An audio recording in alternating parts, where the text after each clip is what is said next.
Astaghfirullahaladzim, astaghfirullahaladzim, astaghfirullahaladzim, alladzi la ilaha illa huwa wa atubu ilaihi jami'al aswadu. Asyhadu an la ilaha illallah wahdahu la syarika lahu wa asyhadu anna Muhammadan abduhu wa rasuluh. Assalamualaikum warahmatullahi wabarakatuh. Alhamdulillahilladzi hadana li hadza wa ma kunna linahtadiya laula an hadanallah.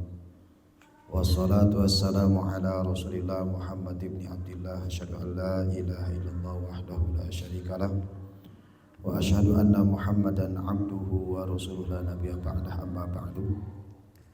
Alhamdulillah, puji syukur kehadirat Allah Subhanahu wa taala yang mana sampai saat ini, waktu ini, menit ini Allah masih memberikan kenikmatan kepada kita semua, terutama nikmat iman dan Islam, nikmat kesehatan badan, yang sehingga dengan kenikmatan tersebut kita semua bisa berkumpul di tempat yang mulia ini.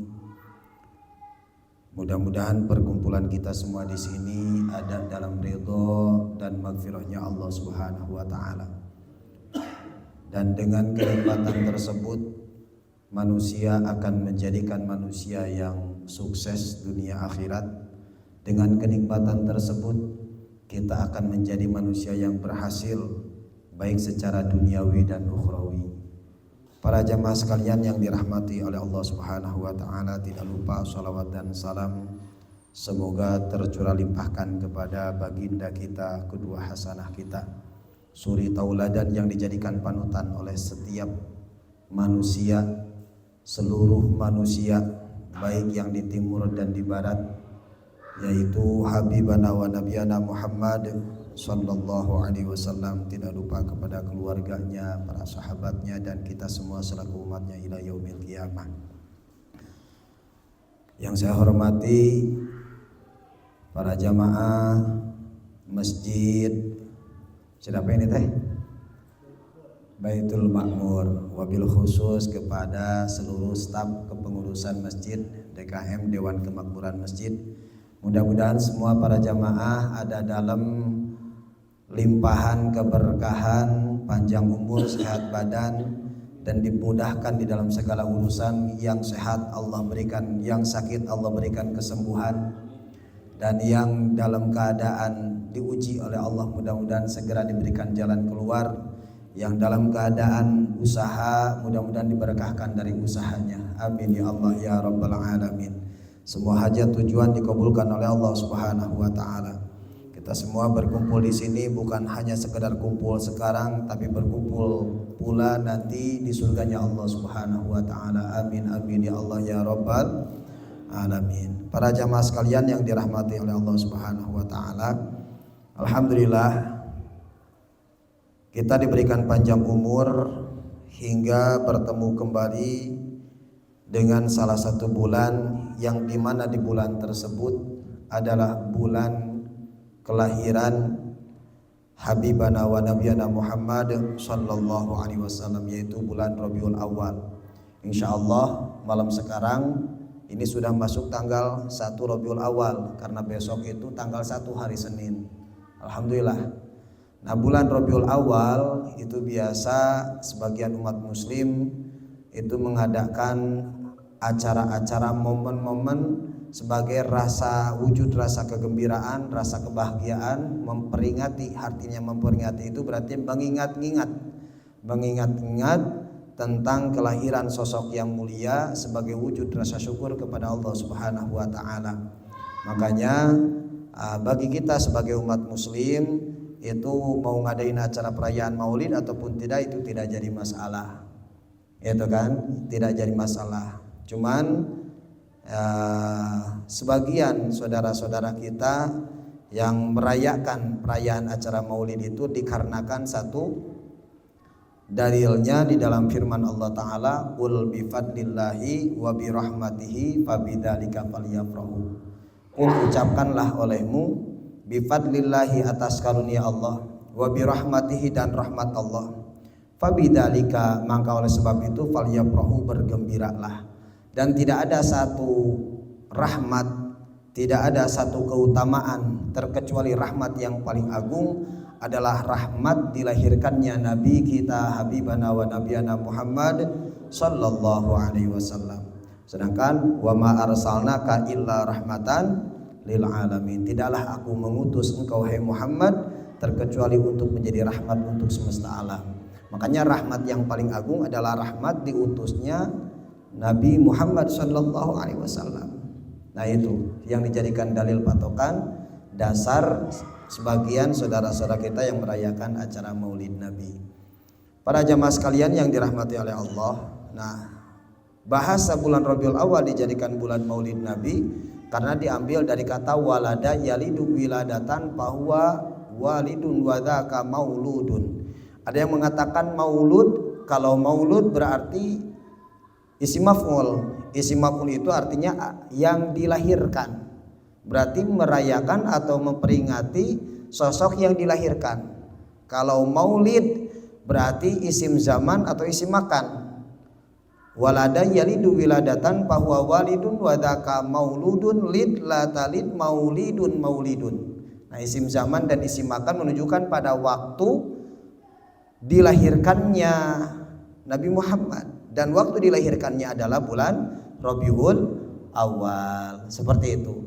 Ekspresi merayakan Maulid Nabi itu bisa dengan beberapa cara. Seperti Rasulullah itu melaksanakan perayaan Maulid dirinya sendiri, kelahirannya sendiri itu dengan melaksanakan berpuasa. Nah, karena ada salah satu hadis Rasulullah bahwa ketika ditanya oleh salah satu sahabat, kenapa engkau melaksanakan puasa di hari Senin? Kata Rasul menjawab bahwa hari Senin ini adalah hari dilahirkannya diriku. Nah, sebagai wujud rasa syukur Nabi Muhammad terhadap kelahirannya dirinya sendiri, itu dengan melaksanakan berpuasa di hari Senin. Nah, ulama-ulama ada beberapa cara untuk merayakan acara Maulid. Ada yang dengan cara berpuasa, ada juga dengan cara bersedekah, ada yang membaca sirah-sirah nabawiyah atau kisah-kisah Nabi yang dijadikan sebuah syair dengan berbahasa Arab, gitu kan? Atau bahasa orang mah biasanya disebut rawi ya, membaca rawi-rawi maulid Nabi seperti itu. Para jamaah sekalian yang dirahmati oleh Allah Subhanahu wa taala, nah itulah sekelumit tentang masalah Maulid Nabi. Bahkan yang pertama merayakan acara Maulid itu bahkan Abu Jahal sendiri. Abu Jahal pamannya Rasulullah, karena Abu Jahal ini masih bersaudara dengan Sayyid Abdullah, dan sedangkan Sayyid Abdullah adalah ayahnya Nabi Muhammad. Sayyid Abdullah menikah dengan Siti Aminah. Kakaknya Sayyid Abdullah salah satunya adalah Abu Jahal. Saudara-saudara dari Sayyid Abdullah atau dari ayahnya Nabi Muhammad itu yang masuk Islam cuma dua. Yang pertama Sayyidina Hamzah, yang kedua Sayyidina Abbas. Yang sisanya semuanya itu enggak masuk Islam, termasuk Abu Jahal. Tapi ketika Siti Aminah melahirkan Nabi Muhammad, itu Abu Jahal dia merasa bahagia atas kelahiran keponakannya. Saking bahagianya Abu Jahal sampai-sampai beliau itu memerdekakan hamba sahayanya yang bernama Siti Suwaibah. Saking bahagia atas kelahiran keponakannya sehingga beliau itu memerdekakan hamba sahayanya yang bernama Siti Suwaibah. Namun ketika Nabi Muhammad yang kecil beranjak menjadi dewasa, beranjak menjadi remaja, sampai diutus oleh Allah menjadi seorang Rasul usia 40 tahun, yang pertama kali menentang risalah Nabi Muhammad, ajaran Nabi Muhammad, syariat Nabi Muhammad adalah Abu Jahal. Tapi meskipun demikian, Abu Jahal meskipun dia tidak masuk ke dalam Islam, mati dalam keadaan kafir, ada salah satu keterangan bahwa Abu Jahal itu mendapatkan keringanan siksaan di dalam setiap hari Senin. Kenapa mendapatkan keringanan? Karena Abu Jahal merasa gembira atas kelahiran keponakannya yang menjadi seorang nabi. Itu Abu Jahal. Lalu bagaimana dengan kita ketika kita umatnya Nabi Muhammad mencintai Nabi Muhammad dan kita merasa gembira menginjak bulan Rabiul Awal, bulan yang dimana dilahirkan Nabi yang mulia, Nabi yang agung. Bagaimana mungkin kita tidak bisa mendapatkan keutamaan dari syafaatnya Rasulullah Sallallahu Alaihi Wasallam. Cuman sayang seribu sayang zaman sekarang banyak Abu Jahal modern. Zaman sekarang banyak Abu Jahal modern. Apa yang dimaksud Abu Jahal modern? Perayaan maulid mereka mengikuti, acara perayaan maulid mereka merayakan. Tapi ketika diajak untuk menerapkan syariat Nabi, diajak untuk mendakwahkan yang diajarkan oleh Nabi, diajak untuk menerapkan syariat yang dibawa oleh Rasulullah, mereka menolak.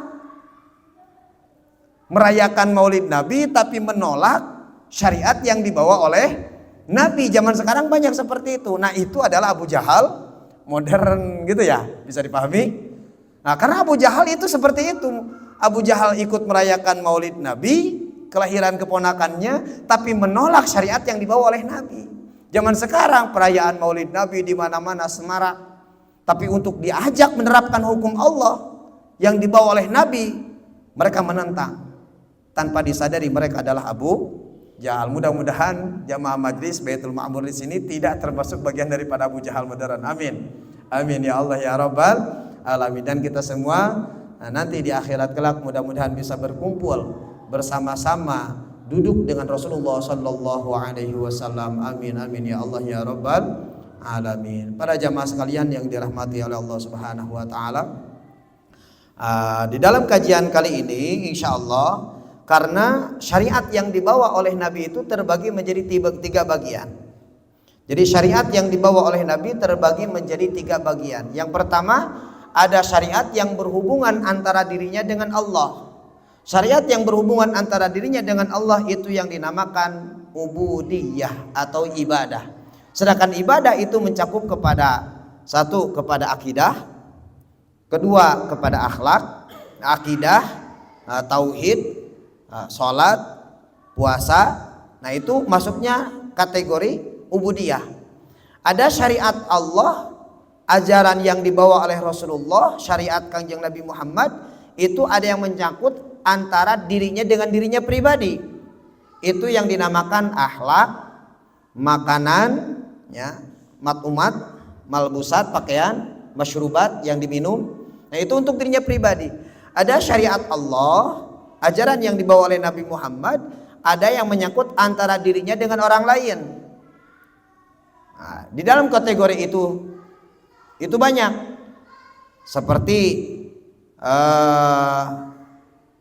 seperti muamalah, ekonomi Islam, pergaulan Islam, pendidikan Islam, politik Islam. Ya, nah itu hubungan antara dirinya dengan orang lain.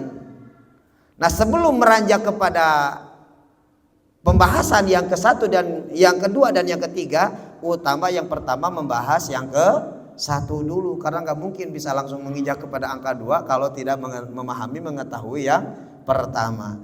Maka oleh sebab itu yang pertama yang harus diajarkan kepada seluruh umat muslim yang pertama kali adalah tentang masalah akidah.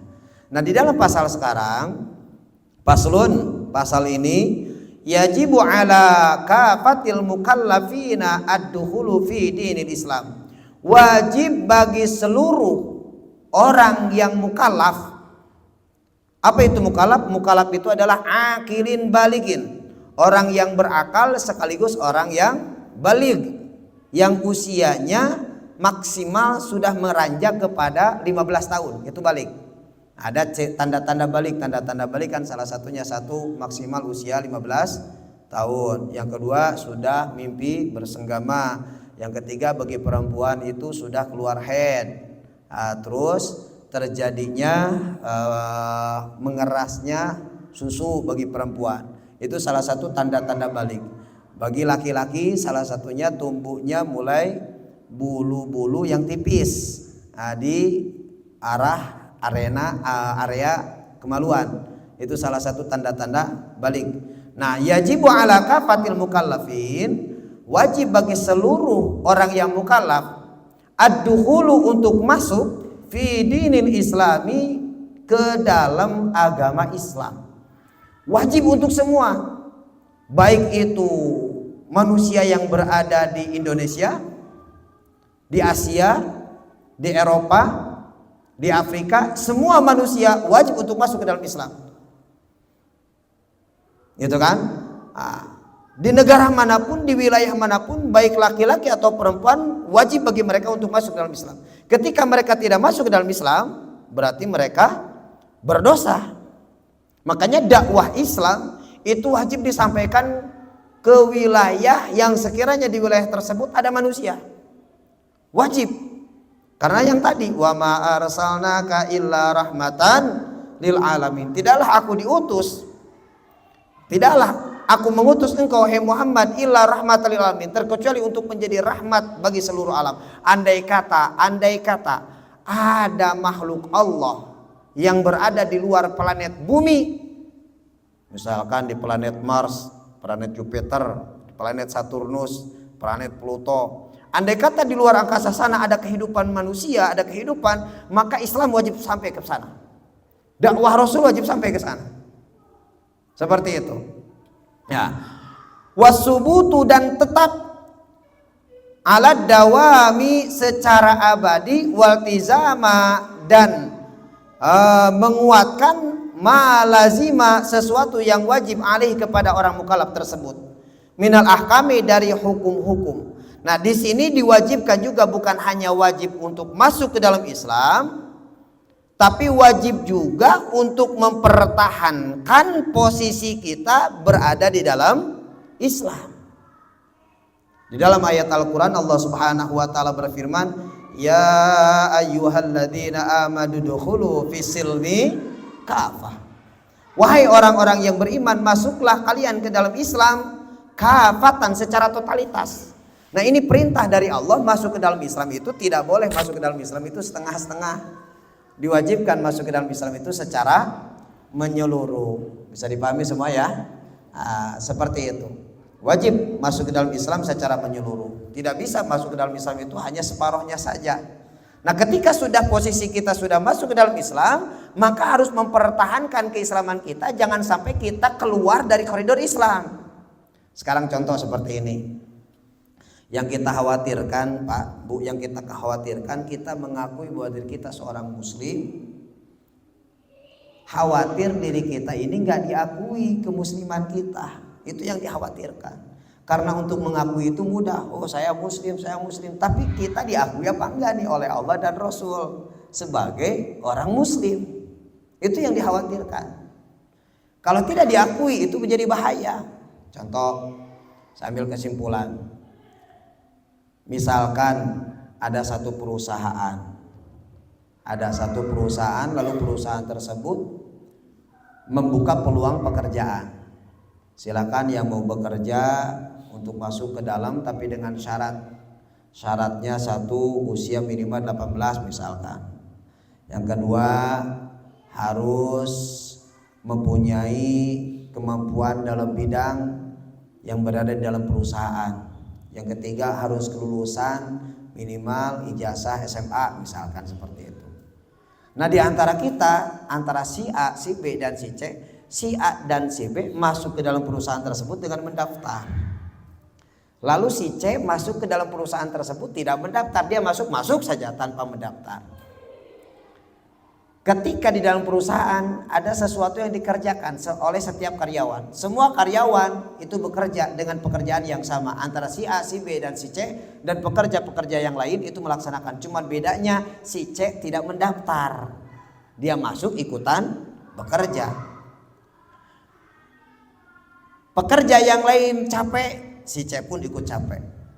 Pekerja yang lain istirahat, si C pun ikut istirahat. Nah, suatu ketika sudah sampai jarak 1 bulan, otomatis didata kan oleh atasan, oleh pemilik. Kata atasan, ini para pekerja semuanya sekarang waktunya gajian, waktunya mendapatkan hasil dari pekerjaan kalian. Diabsen lah. Bapak Muhyiddin, ini gaji Pak Muhyiddin. Pak Denny ini gaji Pak Denny dalam jangka 1 bulan. Pak Ramlan ini gaji Pak Ramlan. Pak Sobari ini gaji Pak Sobari. Nah, si C dia berharap ingin mendapatkan gajian. Sampai para pekerja sudah disebut semua, si C nggak disebut-sebut. Lalu si C berprotes, Pak, kok saya nggak dipanggil? Bentar. Kamu siapa namanya? Saya Dani, Pak. Dani. Bentar saya cek dulu, dicek namanya. Ternyata namanya tidak ada. Tidak ada. Pak, saya kerja Pak di sini Pak. Yang orang lain kerjakan, saya pun ikut bekerja. Yang orang lain berbuat, saya pun ikut berbuat. Orang lain istirahat, saya pun istirahat. Orang lain capek, saya pun ikut capek. Tapi nama kamu nggak ada di sini. Kamu masuk ke sini, bekerja di sini, melamar apa enggak? Enggak Pak, saya enggak pakai lamaran Pak. Saya langsung ikut kerja aja Pak, masuk ke dalam. Kira-kira yang jadi pertanyaan, itu si C akan mendapatkan gaji apa enggak? Akan mendapatkan gaji apa enggak? Enggak. Kenapa enggak? Karena tidak mendaftar. Nah, itu yang dikhawatirkan oleh kita umat muslim. Oleh kita nih sekarang nih. Orang lain sholat, kita ikut sholat. Orang lain puasa, kita ikut puasa. Orang lain membaca wirid-wirid, doa-doa, kita ikut membaca. Orang lain zakat, kita pun ikut zakat. Orang lain umroh haji, kita berangkat juga umroh haji. Tapi ketika nanti di akhirat, ya Allah mana pahala puasa saya? Ya Allah mana pahala sholat saya? Ya Allah mana pahala puasa saya? Zakat saya? Ternyata didata di dalam Islam itu khawatir kita belum terdata. Kenapa belum terdata? Karena kita khawatir belum mendaftar sebagai seorang muslim. Itu yang dikhawatirkan oleh kita. Nah, maka penting bagi kita untuk memahami tentang masalah akidah terlebih dahulu. Kenapa? Karena akidah itu adalah cara mendaftar bagaimana menjadi seorang muslim.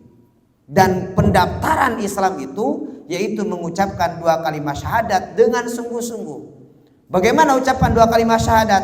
Asyhadu alla ilaha illallah wa asyhadu anna Muhammadar Rasulullah. Di dalam syahadat itu ada rukun syahadat, ada keparduan syahadat, ada syarat sahnya syahadat, ada yang membatalkan syahadat. Itu. Nah, para jamaah sekalian yang dirahmati oleh Allah Subhanahu wa taala, makanya di sini wa mimma yajibu ilmu, maka wajib juga untuk mengetahui wa'tiqadu dan meyakini mutlakon secara mutlak. Wanutku dan mengucapkan pilhali pada seketika in kana kafiron, jikalau orang tersebut adalah orang kafir. Orang kafir maka dia wajib untuk mengetahui, mempelajari tentang akidah dan meyakini secara mutlak sekaligus mengucapkan. Makanya syarat syahadat itu kan yang pertama meyakini, yang kedua mengetahui, yang ketiga mengucapkan. Nah, itu salah satunya. Makanya wajib diucapkan. Abu Jahal Pak, Abu Jahal, Abu Lahab, mereka meyakini bahwa Rasul itu orang benar, Rasul itu utusan Allah. Mereka meyakini, tapi mereka tidak mau mengucapkan secara lisan di hadapan Rasul. Makanya tidak diakui. Nah, bagi orang kafir itu tidak cukup hanya mengucapkan saja tanpa meyakini, itu tidak sah. Meyakini tanpa mengucapkan tidak sah. Berarti antara keyakinan dan ucapan itu harus sama antara yang diucapkan. Nah, bagi orang kafir wajib wanutku fil hali in kana kafiran. Wajib mengucapkan pada seketika in kana kafiran jikalau dia dalam keadaan orang kafir. Lalu bagaimana ketika kita nih seorang muslim turunan? Orang tua kita sudah Islam, ayah ibu kita sudah Islam, buyut kita sudah Islam. Wa illa, jikalau dia bukan kafir, fa fi sholati asyhadatani, maka cukup di dalam sholat membaca 2 kalimat syahadat. Makanya ketika kita melaksanakan sholat ya, di dalam tasyahud at-tahiyyatul mubarakatus salawatut thayyibatu lillah. Assalamu alayka ayyuhan nabiyyu wa rahmatullahi wa barakatuh. Assalamu alaina wa ala ibadillahis shalihin. Asyhadu an la ilaha illallah wa asyhadu anna Muhammadar Rasulullah. Allahumma salli ala Muhammad wa ala ali Muhammad kama sallaita ala Ibrahim wa ala ali Ibrahim sampai fil alamin innaka Hamidum Majid.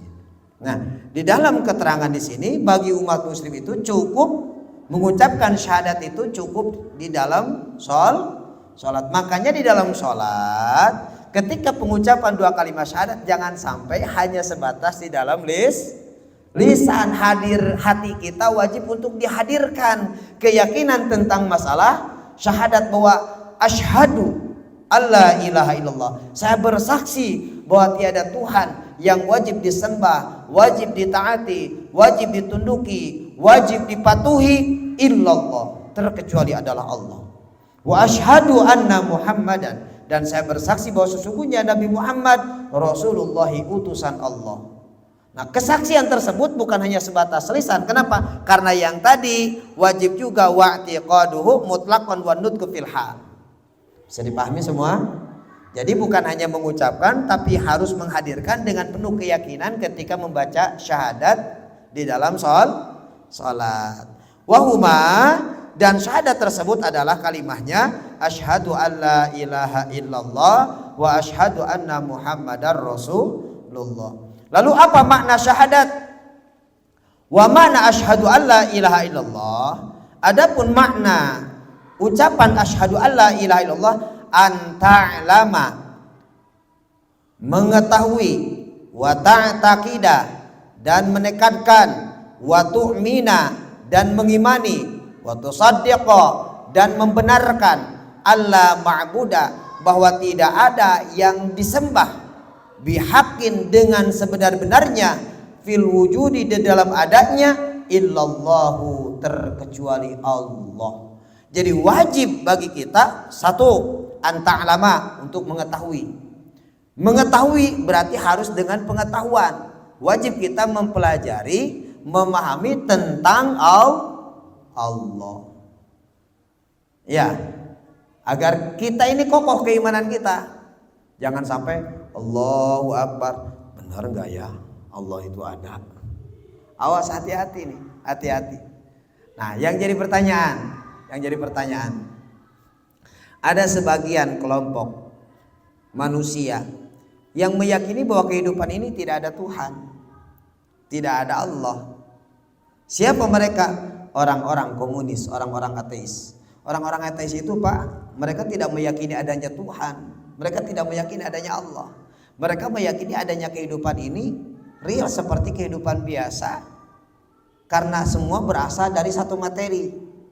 Semua kehidupan ini berasal dari materi, dan ketika mati berarti kembali menjadi materi. Mereka meyakini seperti itu. Sedangkan kita meyakini bahwa adanya Sang Pencipta. Lalu bagaimana meyakini adanya Sang Pencipta? Bagaimana caranya? Nah, saya pernah diskusi, Pak.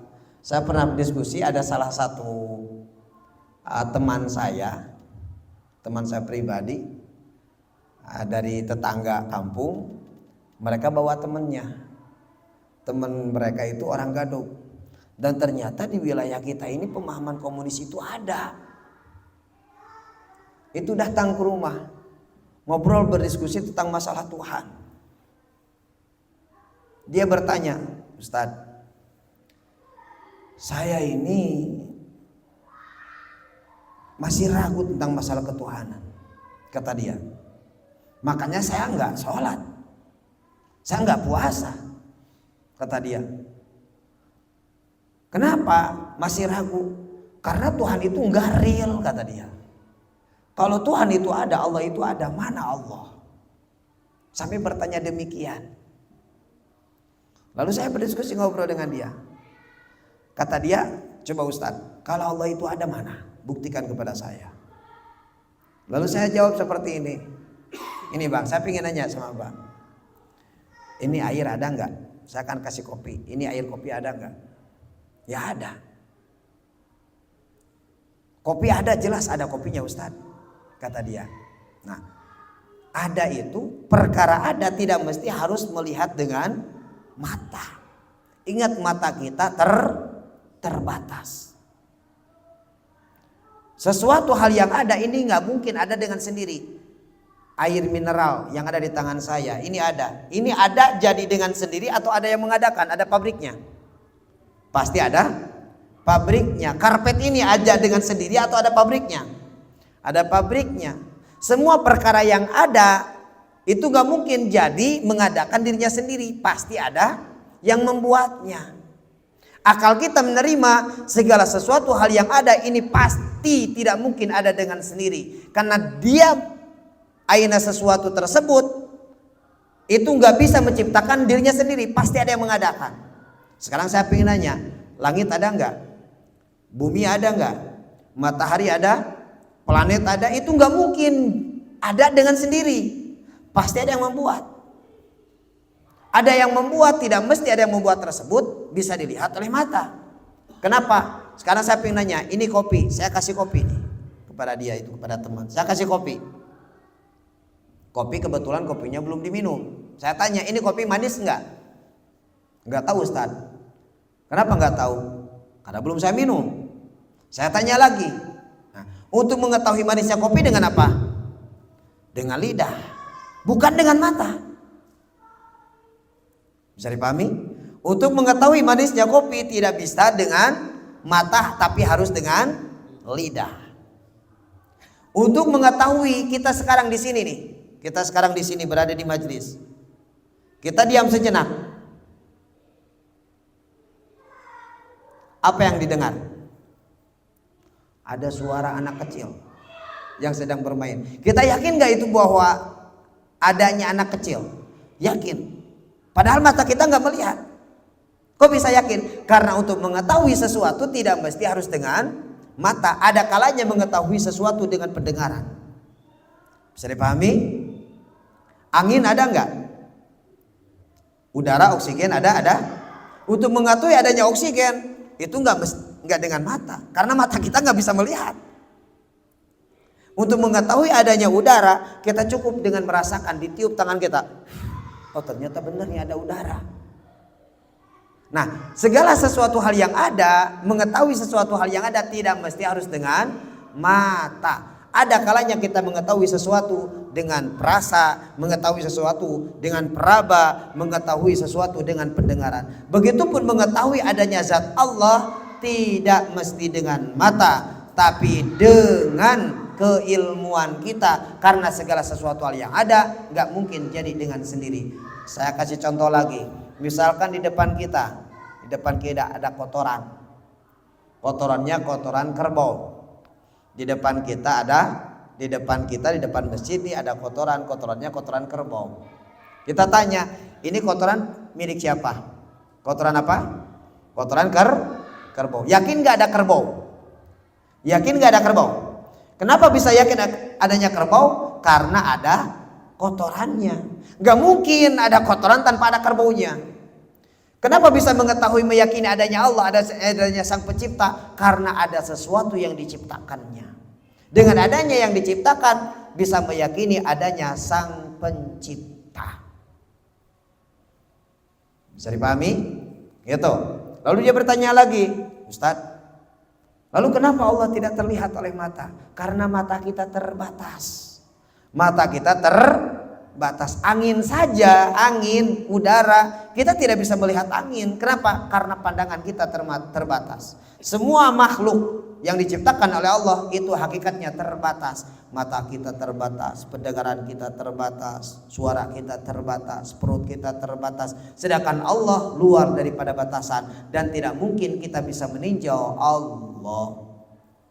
Kalau ingin mengetahui Allah secara langsung, syaratnya harus mati dulu. Karena di alam akhirat itu tanpa ada hijab, itu bisa langsung bertemu dengan zat Allah. Bisa dipahami semua?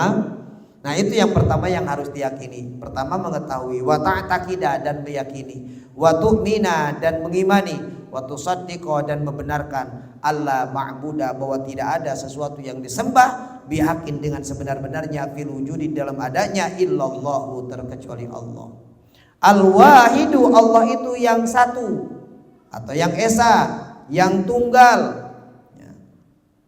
Al-ahadu yang menyendiri, al-awwalu yang pertama, al-awwalu yang awal, al-qadimu yang terdahulu, al-hayyu yang mahidup, al-qayyumu yang berdiri zatnya sendiri.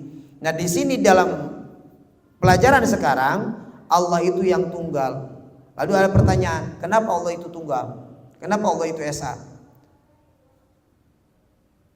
Agama lain meyakini bahwa Tuhan itu ada yang dimaksud trinitas ya. Ada yang trinitas, ada tritunggal. Nah,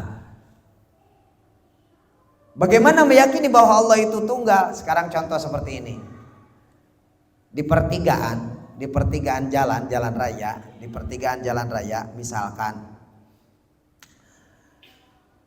lampu menyala, disebut kurang biasanya nyebut apa? Lampu merah ya, lampu merah. Padahal itu yang nyala bukan merah saja, gitu kan? Nah, di pertigaan lampu yang menyala itu cuma satu. Yang menyala itu cuma satu. Andai kata di pertigaan itu lampunya semua menyala, pertigaan ini menyala, pertigaan itu menyala, pertigaan ini menyala.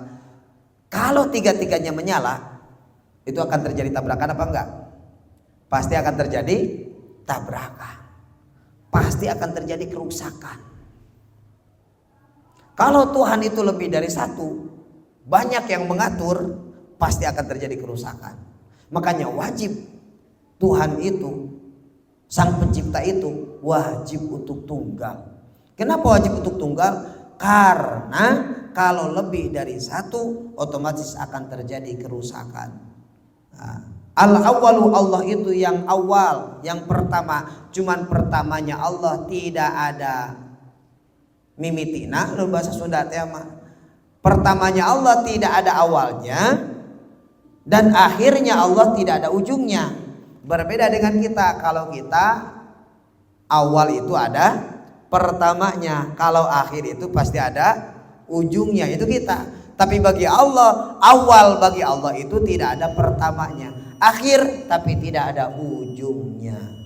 Para jamaah sekalian yang dirahmati oleh Allah Subhanahu wa taala, nah ini kewajiban bagi kita untuk meyakini tentang keimanan kepada Allah Subhanahu wa taala, tentang masalah hakikat zat Allah Subhanahu wa taala, agar kita benar-benar meyakini bahwa tiada Tuhan yang wajib disembah terkecuali Allah Subhanahu wa taala. Cuman makna ma'bud di sini atau yang disembah di sini, ingat, makna ibadah atau ma'bud itu bukan makna sujud saja, bukan hanya penyembahan aja.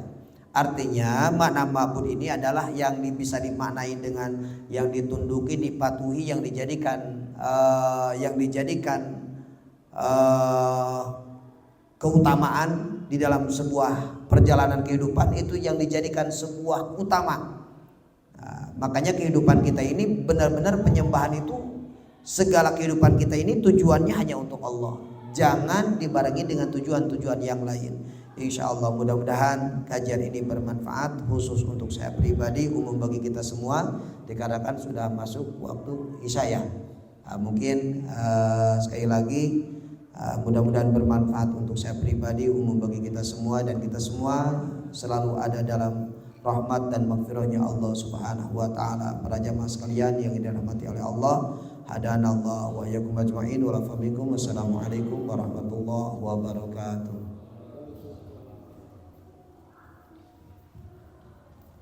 Subhanakallahumma wa bihamdika asyhadu an la ilaha illa anta astaghfiruka wa atubu ilaik.